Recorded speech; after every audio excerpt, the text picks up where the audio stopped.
Pemahaman dalam tauhid hakiki dalam perjalanan tasyawuf sangat mutlak, tak terbantah. Sesungguhnya Tuhan itu lebih awal sebelum melakukan keumatan. Keinginan aku dalam qudsi menjadi Tuhan hanya dengan menciptakan umat. Kalaulah Tuhan ini jadi, dia menjadi Tuhan, tentulah ada yang menjadikan. Tapi karena dia ingin menjadi Tuhan, dengan perjalanan rahasia-rahasia kemakoman dari ketunggalannya, ketunggalan pada wahid hakiki menuju ketunggalan pada ahad hakikat. Ini sangat jelas perjalanan ini.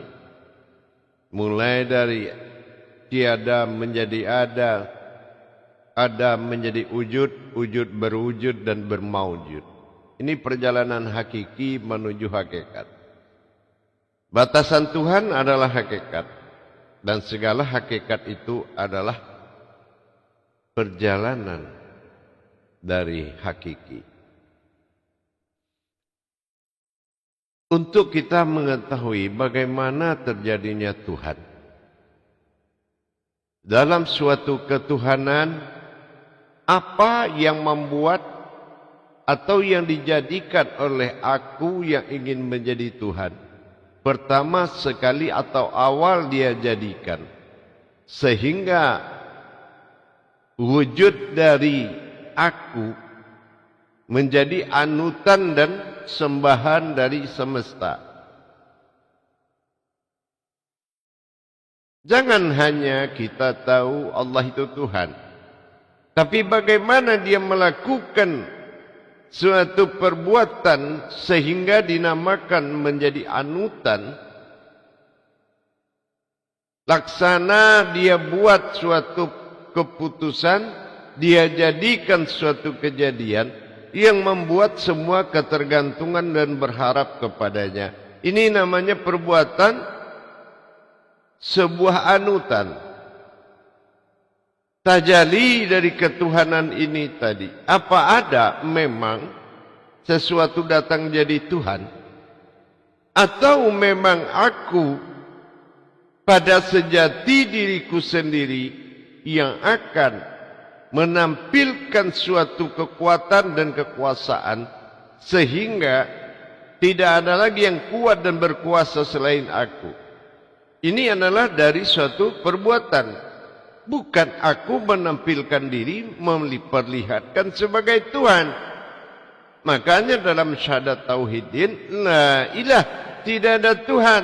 Artinya yang menjadikan dia Tuhan setelah sempurnanya ketuhanan dirinya, maka dia dipertuhan oleh sekalian alam.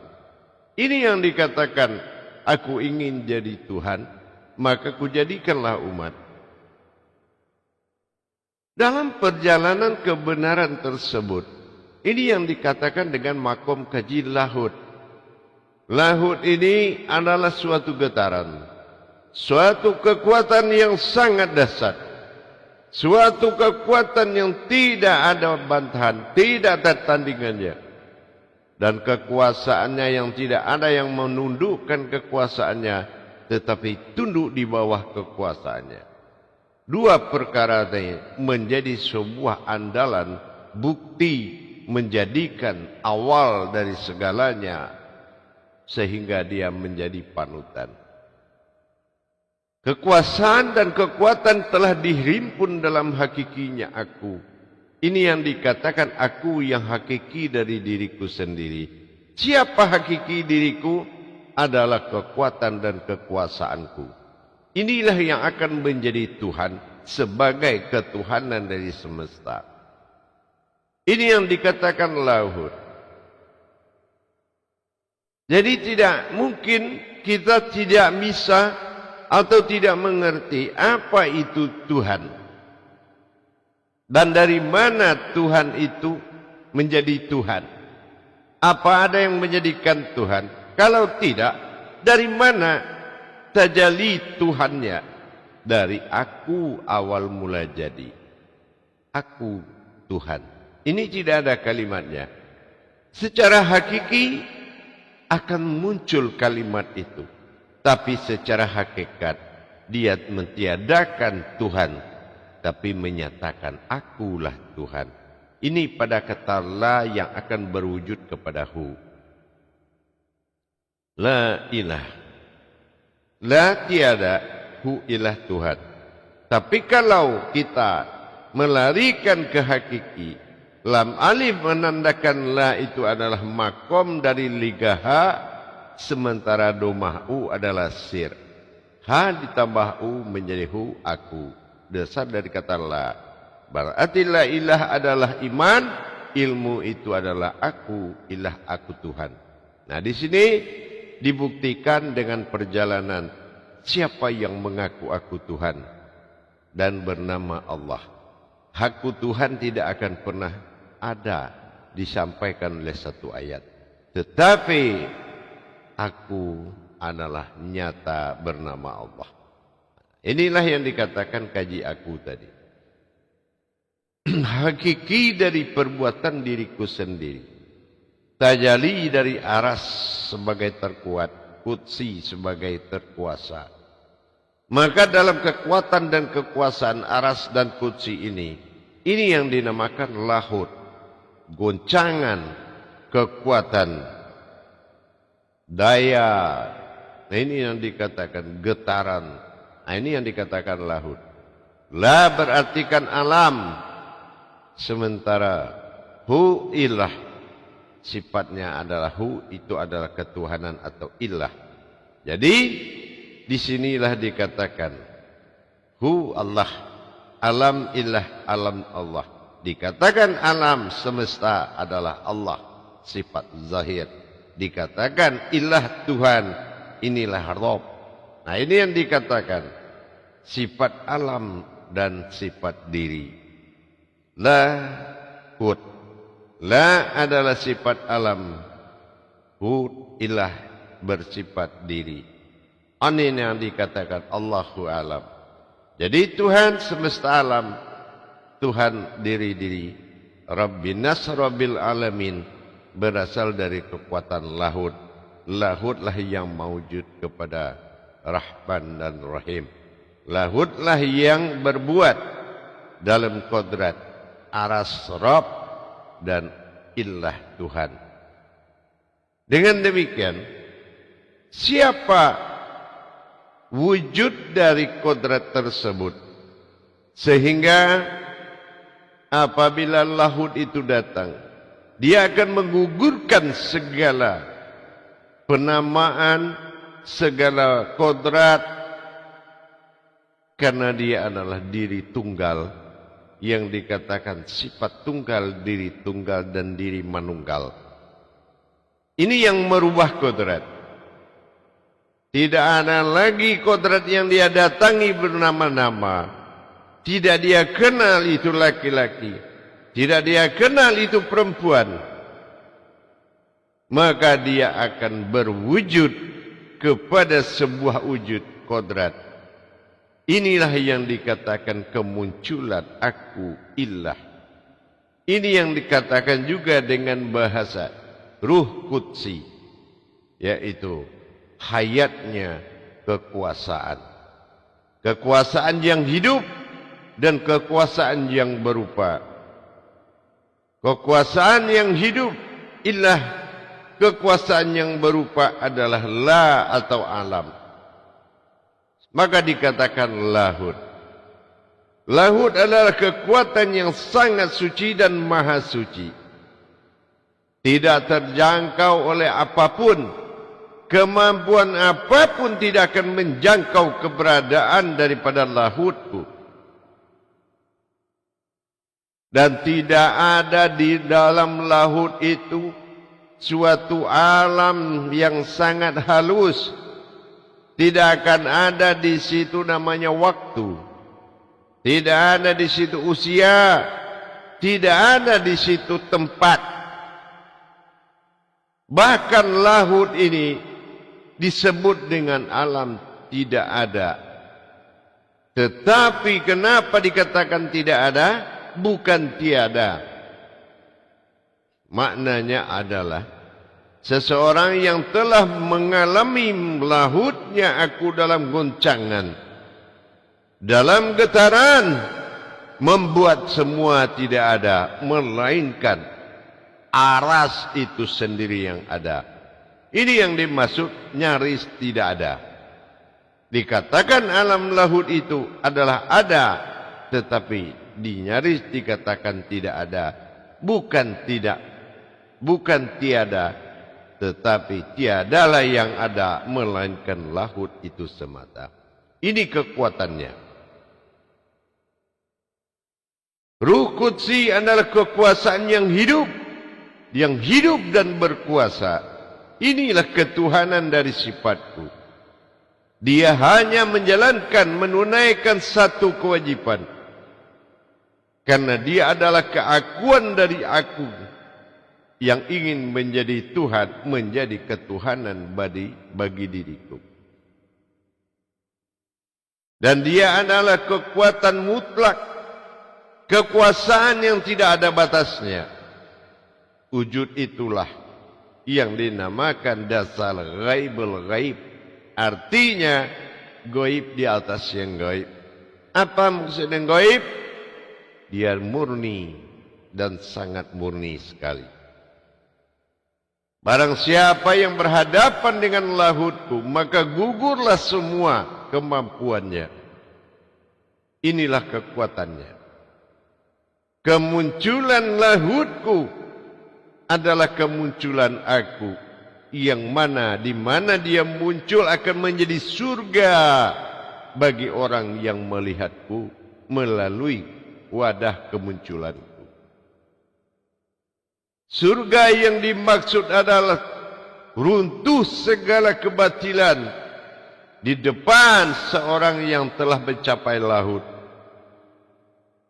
Maka bersih dan sucilah, sehingga kodrat yang di depan dan berhadapan dengannya adalah kodrat yang telah disucikan oleh lahut tadi. Dua kodrat la dengan hu yang menjadikan dua kodrat ini menjadi sewujud diri. Dikatakan dia halus dengan suci dan kuat dan berkuasa. Dan dia disembunyikan pada kodrat yang ditentukan. Pada kodrat yang dipilih, yang diredoi, yang disukai oleh Allah. Kodrat itu mewalikan Allah, dinamakan dengan wali Allah. Dan diri yang berkuasa dan terkuat, inilah diri halus, yang mana diri itu hakikinya dari aku tunggal wahid, yang dinamakan hidupku adalah sufi. Ini yang dikatakan sufi. Kemunculan hakikinya aku dalam kesendirian ketunggalan adalah kekuasaan dan kekuatanku yang akan diwujudkan menjadi diri lahud, yang berarti adalah Tuhan semesta alam. La adalah alam, hud adalah ilah Tuhan. Ini yang dikatakan lahud, Tuhan semesta alam. Di mana Tuhan semesta alam? Orang yang telah memberikan penetapan terhadap dirinya. Apa penetapan kepada dirinya? Tidak ada yang ada, melainkan dia yang menjaga yang ada. Lahud diri, kemunculan Tuhan ilahi pada illaha. Inilah yang menyatakan ketuhanan. Tepatilah janjimu untuk selalu menjadi Tuhan, Rabbnya aku. Tidak ada lagi yang harus kamu tunaikan, melainkan menjaga ketuhananku. Senyumku untuk orang yang menjalankan ketuhananku. Mereka adalah orang-orang pilihan. Mereka adalah sufi-sufinya aku.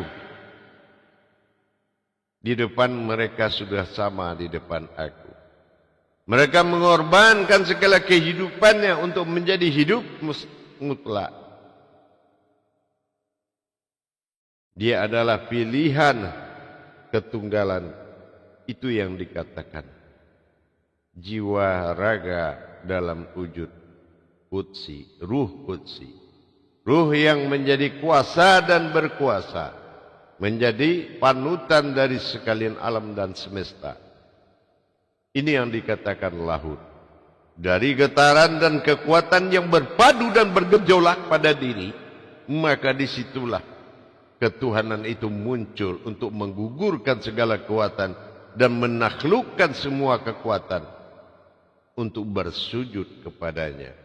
Ini yang dikatakan ketuhanan. Dan Tuhan itu adalah aku yang bertingkah dalam ketuhanan. Dengan aku telah menciptakan sifat dan bersifat aku pada sifatku. Inilah yang dinamakan keumatan. Maka keumatan itu adalah yang disaksikan oleh Tuhan dan aku yang melihat dan mengalami itu. Ini yang dikatakan alam lahud, alam halus, alam makom tertinggi. Tiadalah tertinggi lebih dari tinggi semua alam, melainkan alam lahud tertinggi. Dengan demikian, bagaimana kita menjadi jiwa yang terpanggil, jiwa yang dihimbau dan dipilih untuk menunaikan kewajiban dan menunaikan keinginanku menjadi Tuhan. Dan dia aku tunjuk berkuasa pada muka alam ini, berkuasa pada zahir dan batin, berkuasa pada semesta alam. Inilah kewalianku yang sangat sulit didapati. Dia ada di tengah yang ada. Dia hidup di tengah yang hidup. Dia adalah pesuruhku, manusia di dalam manusia itu sendiri, yang bukan manusia. Ini yang dikatakan lahud, sebuah getaran besar. Membersihkan hati, bukan bertaharuh kolbi. Membersihkan hati yang dimaksud adalah menjadi hati itu sendiri. Mensucikan ruh, diri, bukan dari hadas, tapi menjadi diri itu sendiri. Inilah yang dikatakan dengan lahud. Berasal dari getaranku, berkuasa dalam makon Rob. Inilah sulbinya, hakikinya diri. Dengan kemunculan, dengan perjuangan, dengan perjalanan yang sangat sabar dijalani dalam menimba ilmu, di dalam mengikuti bimbingan tauhid Syriah, dengan tidak ingin menjadi Tuhan, belajar kepada Tuhan bukan ingin menjadi Tuhan, tetapi berhenti merasa bertuhan karena alam telah menyatakan ketuhanannya kepadamu. Ini yang dikatakan, tidak ada yang menjadi Tuhan, tetapi kamu dijunjung sebagai ketuhanan oleh sekalian alam. Kenapa? Karena sempurnanya aku pada alam.